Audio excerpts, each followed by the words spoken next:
Hello guys! Welcome back to my vlog. Ngayon nandito na naman tayo sa ating wedding setup kung saan dito yung setup namin dati nung malakihang kasalan dito rin sa Almaria na ito. So panoorin natin ito guys kung paano yung preparation ko dito sa setup na ito. Let's go!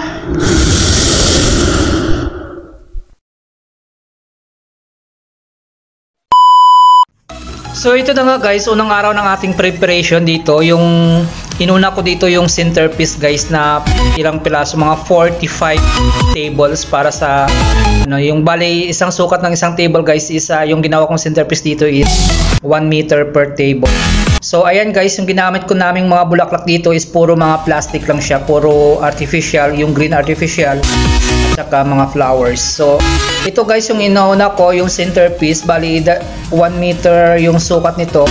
Yung ginamit lang namin bulaklak dyan is hydrangea, rose, begonia na flowers, at saka baby rose, at saka mga parang gypsophilia. Maraming yung ano lang guys, pero yung motif kasi nila guys is lavender. Yan yung mauve na kulay, yung motif nila na kasal. Ayan guys, yung rose may, at saka begonia yung nilagay ko dyan, at saka hydrangea na white din, at saka ayan baby rose, at saka gypsophilia siya. So ayan guys, yung centerpiece, bali 45 piraso lahat yan na table na gagawin kong ganyan na 1 meter yung sukat ng bawat table yung lalagay natin.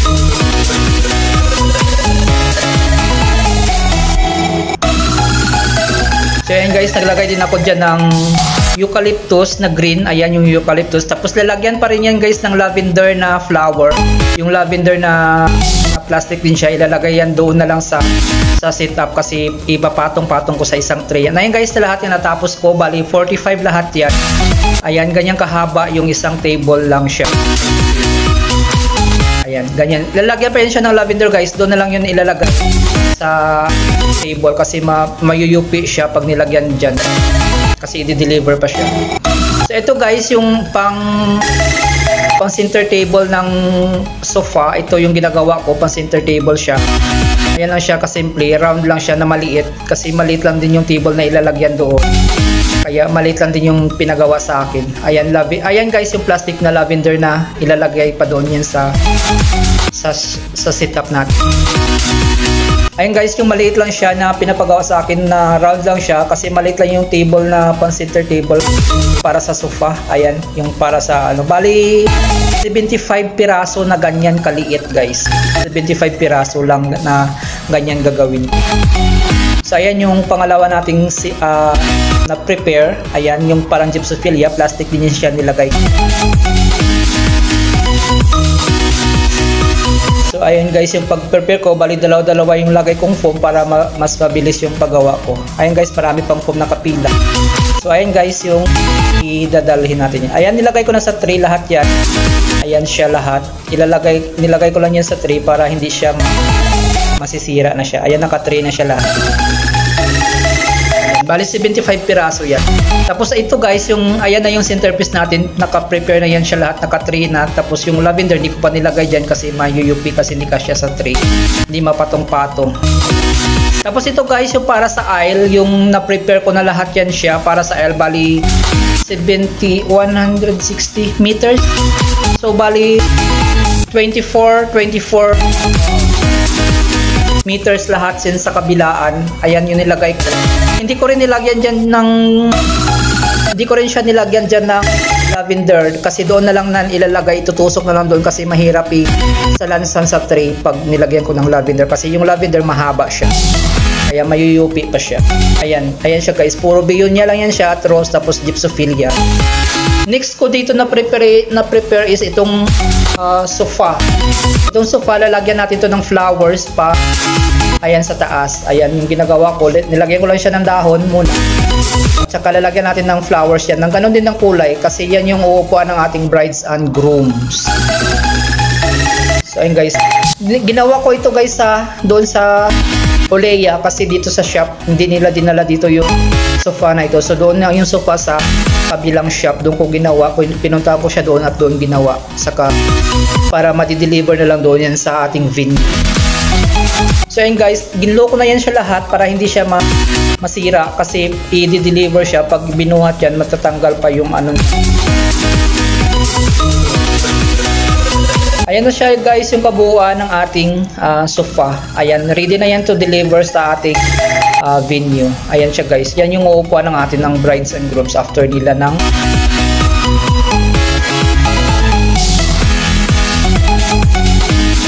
next. Ito guys, para din to sa kusya, yung sa gilid ng sofa. Ito yung ginagawa ko, yung malaking base na ito, lalagyan na natin siya na ganun din, malaking arrangement ng bulaklak. Bali, 4 piraso ito, 2 sa gilid ng sofa na yon, tapos 2 din sa entrance. So, magkabilaan. Diyan para sa entrance 2, tapos maliit din at saka mahaba. Ganon din yung mga bulaklak na ginamit ko, parehas sila lahat guys. Yung ating ginamit na mga bulaklak dyan. Lavender kasi yun talaga yung main ng flower. Or lavender na kulay. So ayun na guys, malaki yan siya, malaki na ginawa ko na yun, sobrang laki. Kasi malaki din kasi yung vase, ayan. Bali 3 yung natapos ko dyan, tapos may isa pa tayong gagawin, ayan yung naka-full. So ayun guys, yung ating preparation na pang-4. So next natin na gagawin is, doon na tayo sa ating venue. Dito na tayo guys sa ating venue. Kung saan ito guys yung ating tela na ito na canopy nila. Pinalagay talaga yan siya na kulay black. Pero yung dapat dyan, yung bubong talaga niyan is parang tent lang siya. And guys, nag-prepare sila ng aisle. Ayan, nalalagyan na nila ng aisle ang mga plywood dyan. Nilagyan muna nila ng, bali, dubli-dubli yung plywood na ginamit nila dyan kasi ilalagay nila ng glass. So ayun guys, yung glass na nilalagay nila, yung mga Pakistani na naglalagay niya kasi sa ibang company na yung kinuha nila. Kasi mahirap na yung sobrang bigat na mga gamit na ginamit nila. Yung glass, delikado. Ayan guys, maraming plywood yung ginamit dyan para pang sakpin sa tiles na yan para patungan din ng salamin. Ayan siya guys. So ito guys, yung ginagawa ni Kuya Ineris, yung para sa entrance nila. Diyan yung lalabas yung ating brides sa sa entrance na yan. Ayan yung ginagawa niya. Kahoy na yan. Punta doon sa kasi may stage din na mali. So ayan na guys, yung mga preparation nila ng mga Pakistani. Sila na naglalagay ng glass, sila din nagbubuhat.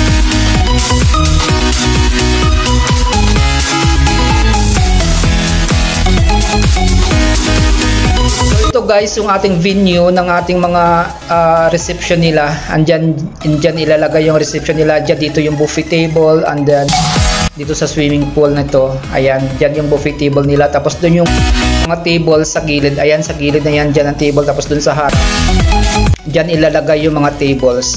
So ito guys, yung ating aisles na, ilalagay na natin yung mga flowers dito. Ayan, kasi natapos na nila paglagay ng mga salamin dito sa ating aisle. So ilalagay na natin yung mga ating prepare na flowers para sa aisle.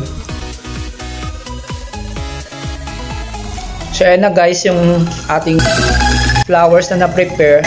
Alam niyo siya guys, na frozen yung ating foam kasi inopen ng taladya or freezer yung sasakyan, kaya nag-frozen yung ating foam dyan kasi nilagyan ko siya ng tubig para hindi siya mapalit ng hangin ba, mahawa ng hangin kasi pag walang tubig yung foam, kasi maliit lang yung foam nilagay ko dyan, hindi siya maano ng hangin, kaya na-frozen siya, kaya kasi binasa ko yung foam.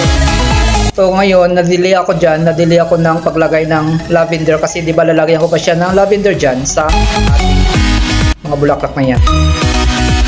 At saka gypsophilia, kasi gypsophilia na ginamit ko dyan is fresh na gypsophilia nilagay ko dyan.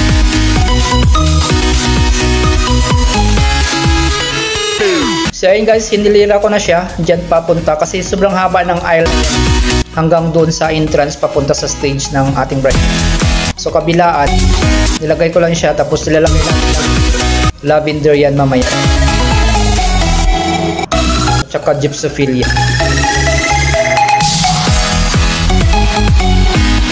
So yun guys, ako lang talaga mag-isa nagtrabaho nito, nag-prepare ng mga bulaklak at saka nag-arrange din dito sa venue na ito. So ayun na guys, yung lavender na pinutol-putol ko. Mahirap din siya magputol-putol pero okay lang, kaya ko naman. At saka yung natulong na lang yung anak ng may-ari, tumulong na lang yan sila nang naglagay ng ating mga gypsophilia kasi para madali yung ating trabaho. Yung mga babae, tumulong na sa akin dyan, naglagay ng mga... Ayan yung anak ng may-ari. May-ari ng ating kapwa. So ayun guys, yung paglagay natin ng ating lavender. Pinutol-putol ko muna yun siya para mabilis lang tayo tusok dyan.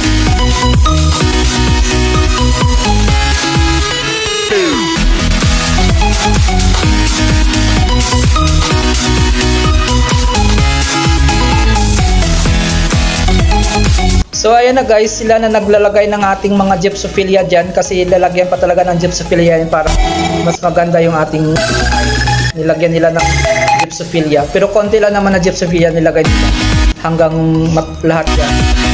Kung gaano kahaba, 70 meters yata. Ay, centimeters. Basta 25.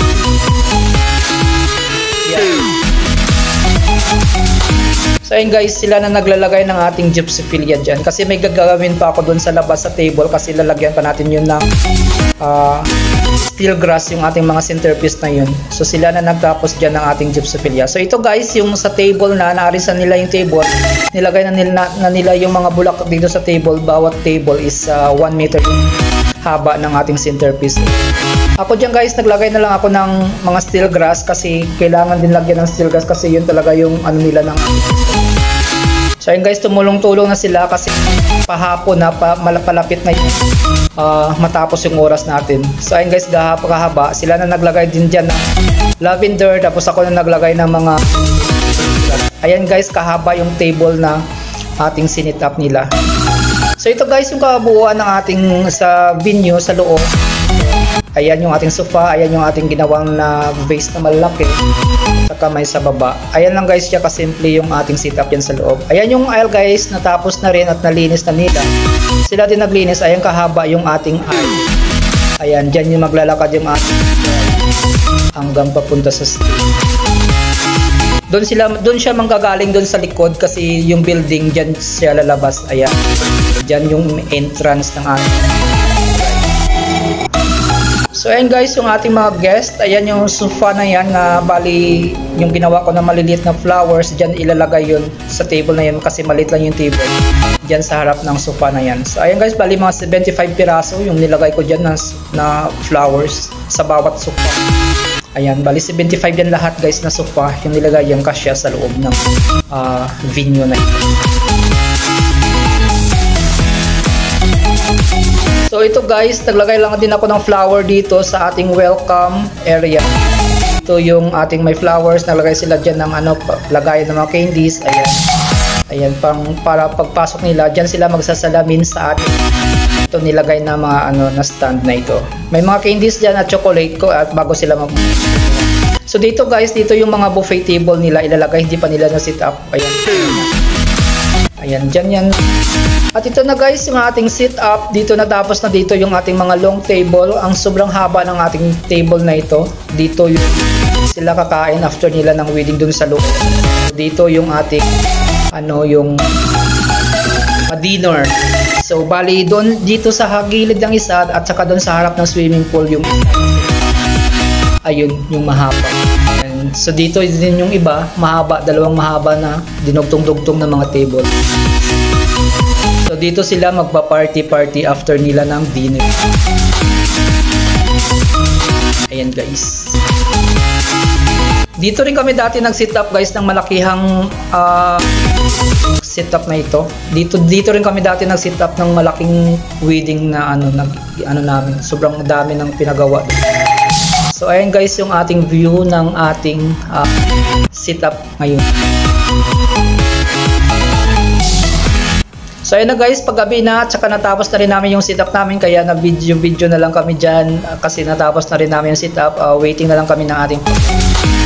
So ayun guys siya yung ating setup. So ayun dito yung area, yung kasalan, tapos dito yung dinner nila. Ayan yung harap ng swimming pool, dyan yung building. At dito naman guys, yung ating mga dessert, dito na ilalagay nila yung mga dessert nila dito sa table na to. Nagpalagay din sila ng flowers yan, padagdag sila ng flowers. At nag-arrange ako dyan ng cake guys, nagpalagay lang sila ng flowers sa cake. So ayan guys, itong kabuuang setup ng ating wedding for today.